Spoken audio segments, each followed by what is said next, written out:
This is Hidden Killers with Tony Brueski. Here now, Tony Brueski.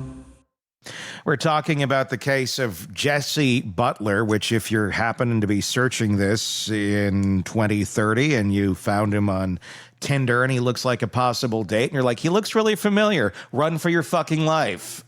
Here's the story. Since the courts said we're not going to lock you away for 78 years, we'll make your name known for 78 years or however, basically into infamy. You're never going to live this shit down. Let's talk about the fact that obviously they said, okay, 1 year, some therapy, and don't screw up because then you might go back to jail or prison. But, you know, hope they'll probably just have him locked in mom's basement with bubble wrap for a year is my guess. But let's talk about recidivism in something like this. The stats are what they are because a lot of sexual assaults don't get reported.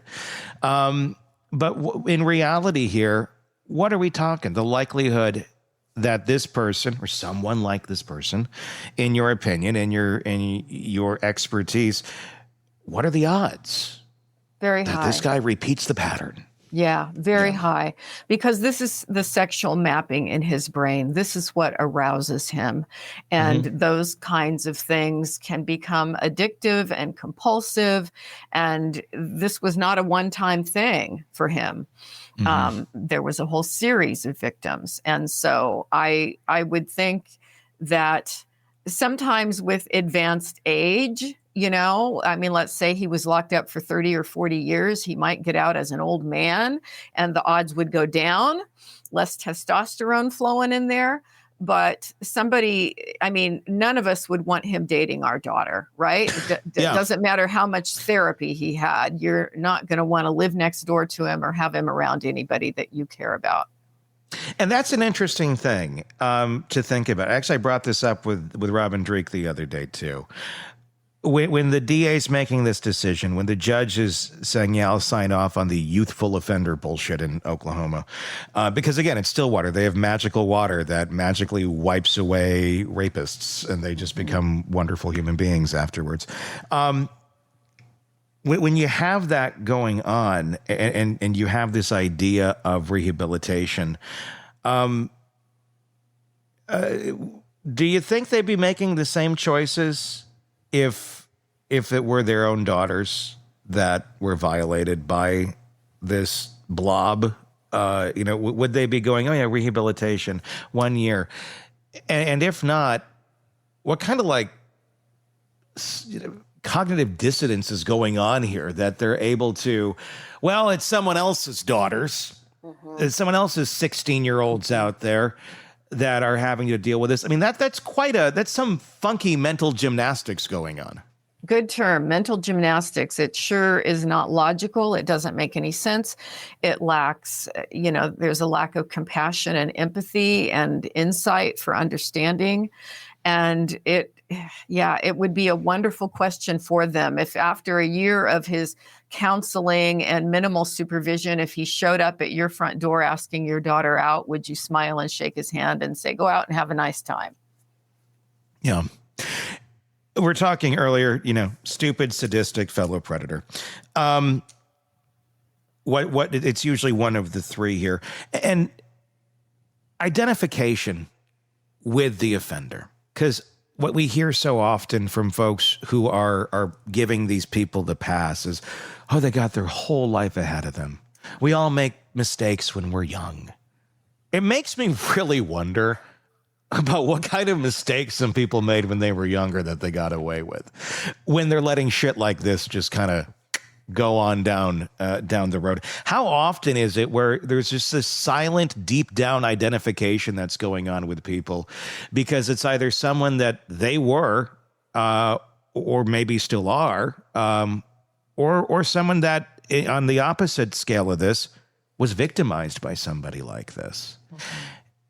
How often is that at play where maybe they were victimized, but in some way, shape, or form, there's an identification with the predator. It's, you know, it's almost, you know, in some weird sort of way, Stockholmish, where oh, but they deserve a second. Like, now the person who did this to me, look, they have kids, they have a life, and things are good out there, at least in their minds from 10,000 feet away. How often is that at play when adults who should know better are making horrible decisions to let people like this out?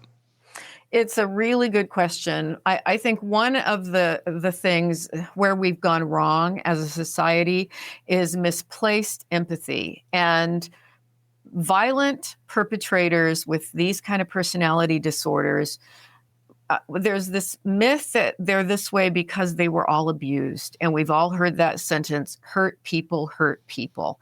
And a lot of people buy into that. And I push back on it because that's really not what current neuroscience says. Many of these folks came from wonderful families. Maybe they had enabling, they had parents that fed their narcissism and they never got punished for anything. But this idea that we are supposed to have empathy for perpetrators, I think even victims can buy into that, and it's very misguided. I'll plug a book that just came out on 1031. It's not my book, so I don't make any money from it, but Cruelty by Nature by Dr. Peter Salerno. And the reason we have a lot of literature in, very clinical kinds of books and stuff that's very dense and hard to get through. But he wrote a really user-friendly book published on Halloween, available through Amazon. And it's a quick read. It's to the point. And he really goes into this myth that we have to have compassion for all these violent perpetrators because they've all been wounded and abused in the past. It's not true. And he explains it very succinctly and very, very clearly. And I'm going to be recommending this to everybody when I hear them say, oh, but we have to have compassion for these people. We don't. We don't. We need to look at this realistically. And it's the Cruelty by Nature, the science of intentional abuse. And that's the premise, is that these people know what they're doing. They may weaponize a story that, oh, I had it so hard as a kid, because it's a manipulation tactic. Yeah. And so we need to educate people better about misplaced empathy, and perpetrators need consequences. Yeah, I mean, is that the one you recommended to me the other day too? I think you sent it to me. It probably is. Yeah, yes. I want to read that. I was recommending it to everybody, and I love it because you can get through it in about 2 hours, and it's not like being weighed down with with too much psychobabble. It's a good one. Dive into that one. That looks like very fascinating. And that's the thing with so many of these. And do we have such a difficulty with it because, a good chunk of our population is not psychopathic? Exactly. It's not necessarily because we're always trying to run things through our own prism of we've all done bad things in our life. Not like this shit, most of us, but we've all done some bad, and we all, feel shame for some of the things in our lives that we've done. And then it's just human to then equate everyone's bad things onto our own bad things. Like, well, I've done bad things too, but you may, like me, normal, healthy, people may be on the scale of bad thing here, and their shit's way out over here. Yeah. But because we're trying to empathize, and we don't, is it because we can't quite understand the level of depravity and darkness that some people are capable of, because it just doesn't register, because we just don't viscerally feel it or see it or understand it. Yeah, we don't understand it. People who have normal empathy can't fathom the true nature. I'll just call it evil. They can't fathom the nature of evil. And it's much more comforting to believe that folks who do these awful kinds of things, they're just damaged, they're just wounded. And then that also gives us the illusion of control, that we can heal them. Yeah. And oh my gosh, is that a mistake? Don't marry someone like this thinking that your love is going to heal and change them. And that's another thing that, we read a lot about is people who end up, they're not psychopathic, they're not narcissistic, but they end up married to someone who is, because they thought they could help them. Yeah. And so there's a lot of traps with this stuff. And I think that's one of the things that I'm pretty passionate about. I know you are too, is let's get the accurate information out there so people can protect themselves, because there are a lot of predators. I mean, and it'd be a very interesting shift in society if we ever get there. where we could just discard these people the way they deserve to be discarded, where it's just gone. But internally, we don't want to do that. That makes us feel like we're bad people. That makes us like, oh no. I mean, it's a lot. It's kind of like individuals who have maybe a narcissist in their family, a real volatile one, and people are like, why are you having a relationship there?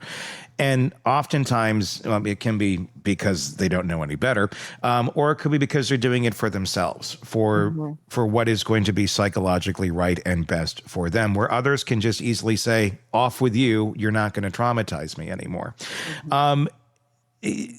A world where we can more easily say, and it's safer to say, off with you, you can't traumatize me anymore. Why do you think it's so difficult for us to get there, where discarding vile human beings, people who are not ever going to have anyone's best interest at heart other than themselves, why is it so hard for us to see that and to act out that way? I think it gets into hope and this idea that everybody can be fixed. I mean, I hear all the time, they just need to go to therapy. And they're describing someone horrible, right, with a severe, glaring personality disorder. And I'm always the one raising my hand and saying, do not send them to me, please. and that's, I've had enough of them sent to me over many years. And it's like, no more. I mean, I am not going to beat my head against the brick wall trying to get a psychopath to not be a psychopath anymore. It's useless. But people like to hold on to hope. I have a girlfriend who for many years was going into prisons with some organization and trying to do these little groups and teach the prisoners to have empathy and compassion. And when she read my book on mass killers, and I go into personality, this kind of stuff we're talking about now, she said it shook her to her core because she was so invested in rescuing and believing that she was going to make an impact. And so I think some people get a sense of power and control out of feeling like I'm going to be the one to change these people.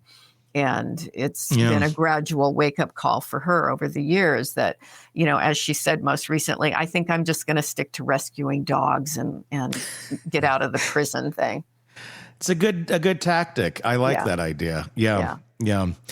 Let's shift to the other side of the story here. The victims, the two girls who did everything right, and they still watch the system set this monster free. What kind of trauma occurs when survivors see the leniency given to their abuser like this?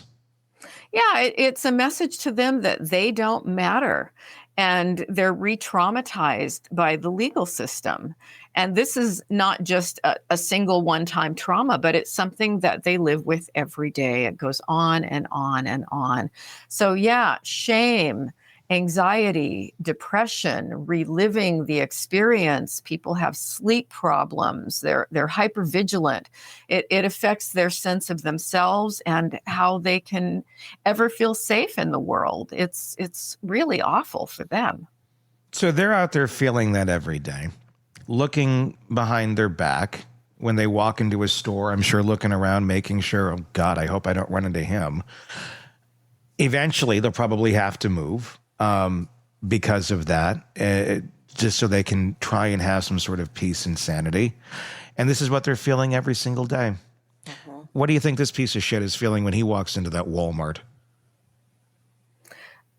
Absolute normal way of being for him. Yes. Yeah. And there's probably a bit of increased self-esteem for what he got away with. He feels pretty darn good about himself.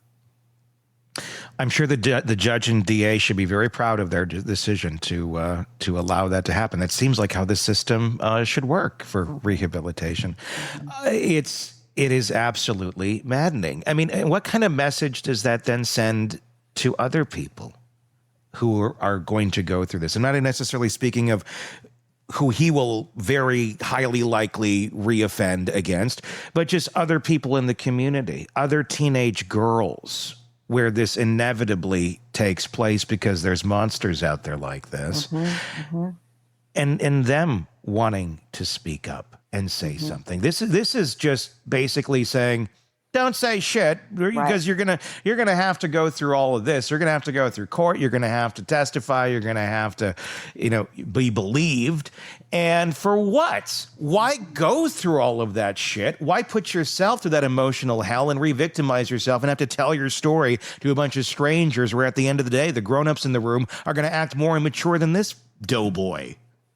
Yeah, it silences them. It silences them. And there are already so many women and young girls victimized sexually, often by family members, and they may try to tell someone, they're not believed, and this has a silencing effect. So they're isolated with shame and trauma and the lingering effects. And how do they ever feel safe in the world? There's that meme that's been going around in social media. If a woman was walking alone in the woods, and would she rather run into a man or a bear? And most women said they'd rather run into a bear than a man. And this is, I think, sometimes hard for men to understand, how women move through the world with this sense of never really being safe. And cases like this just reinforce that. Yeah. It's heartbreaking, and it's utterly insane, and 1,000% preventable, especially when you have the bear in the trap. And we're like, go ahead, bear, go on out. Nothing could possibly go wrong from here. I did an analogy the other day. It's like being in a zoo, and the zookeeper is, we're going to let the mountain lion out. It's a real cute kitty. Go ahead. Like, this is a bad idea. Do not let the mountain lion. It's going to be fine. Just let it out. And then we're just like, well, this is just how we do things here. It's nuts. Why is our culture prioritizing these young boys' potential over these women's pain? I mean, and we had a female judge here too. Really? Okay. That's a piece I did not pick up on. Wow. Yeah. Even more shocking. Yeah. Yeah. It blows your mind. And then that's where I kind of try to feel like, is there some sort of identification going on here? What is going on? And it's impossible to know in anyone's mind exactly how they're processing it. But it seems like some sort of deep rooted scarring or something that is allowing these people's actions or lack thereof to take the forms that they are. Yeah, really misguided. And I would guess, again, this kind of magical thinking that there's something that can happen in talk therapy that is transformative, but it's crazy. I have not seen a case like this to this degree, where somebody with this kind of violence and was just given this kind of a sentence. I mean, not even to have to register as a sex offender going into the future. Crazy. Because this isn't even just one of those where it's a 16-year-old and a 17-year-old, and technically it's statutory rape, and they're both consenting to. This is not that at all. Right. And this is not where dad wants to press charges, because this is not that. One of the girls almost died. and this is where we sit on it. It's utterly insane. If you could, because I'm sure he's going to be locked in his parents' basement or living in his parents' basement for the foreseeable future. That would be my guess. If you could say something to the parents, to mom, to dad, about anything, about the mutant that's living in their basement that they've wrapped in bubble wrap and the monster they've made, for the foreseeable future when he gets out, what would you be giving them in terms of recommendation on parenting advice for something like this? Boy, those are the ones that you need to get into therapy. And I would have lots of questions for them. How do they explain this? What's the story they're telling themselves?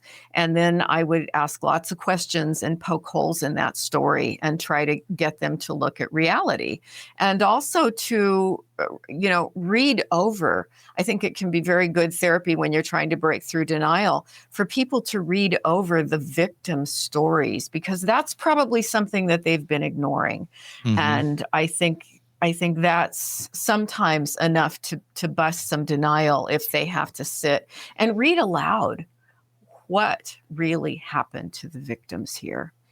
And then I was going to mention, as we were talking, I flashed on a case in Oregon where it was a local case, and it was a 14-year-old boy with his 12-year-old cousin. And again, it was touching. It was not aggression in any way. And of course, touching is wrong. It's molest. He got a 10-year prison sentence for that. 10 years. And yeah. And when so you look at the differences in our country, depending on where you're at, is another strange thing. If this had happened in Oregon, I guarantee it would have been different than this kind of sentence. So isn't it interesting? The more God you got in your area, the lighter the sentences and the punishment is for absolutely deviant, evil behavior. Seems to kind of go against the way of God or any of that thinking. Call me crazy. I don't know. Shavaun Scott, psychotherapist and author, as always, thank you so much for coming on. Your books, The Mind of Mass Killers, available wherever books are sold, and your autobiography, Nightbird. This is another great read and really dives into where you come from and the expertise that you give, because it is lived, and it is sadly lived. Don't make the mistakes I made in my youth, kids. Yeah, it is lived, and the insight that you give is so priceless, and I think so much more weight on it than someone who's just studied this stuff. My God, both please do again check out wherever you get books. Until next time, for Shavaun and all of us here, I'm Tony Brueski. We'll talk again real soon. Want more on this case and others? Then press subscribe now and don't miss a moment of true crime coverage from Tony Brueski and the Hidden Killers podcast.